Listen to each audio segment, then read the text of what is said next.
ស្រែចំការនឹកពុកនឹកម៉ែធ្លាប់ខែថ្នាក់ធ្នមបុតពីមិនដឹងសុខទុក្ខយ៉ាងណាចិត្តកូនសោកស្អាតស្បើយដីក្រុងស្រស់ស្អាតសង្វាតផ្ញើខ្លួននឹងភ្លេងជាយាមច្រៀងលួងសំលេងការងារកូនរកបានហើយស្អែកនេះទៅស្រុកជំរាបម៉ែពុកឲ្យលោកបានស្បើយយើងលែងលំបាកទៀតហើយម៉ែអើយពុកអើយឈប់ភ័យលោកស្ដាប់ភ្លេងពុកតែងបែបបុនស្រុកស្រែផ្លប់ពីក្រោយលើផ្លូវម៉ែបំពេកូនរាត្រីឥឡូវកូនធំដោយគុណទឹកដោះម៉ែថ្លៃសូមលោកទាំងពីរកុំភ័យកូនសូមធានារក្សាពុកអើយម៉ែអើយ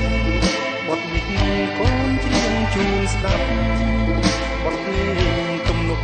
សាស័ព្ទស្ដីពីទឹកចិត្តស្នេហាជាអ្នកចម្រៀងខំច្រៀងគូនឹងហ្គីតារកប្រាក់ជួយជ្រោងគ្រួសារជួយពុកជួយម៉ែឲ្យស្បើយ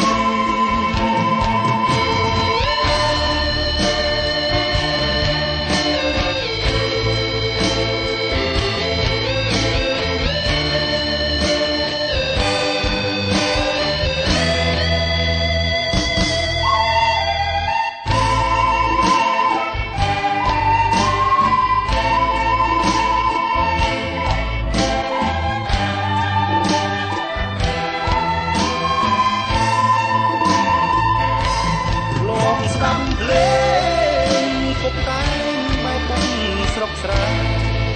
ធ្លាប់ពេងក្រោយលើផ្លូវម៉ែបំពេកូនរាត្រីឥឡូវកូនធំ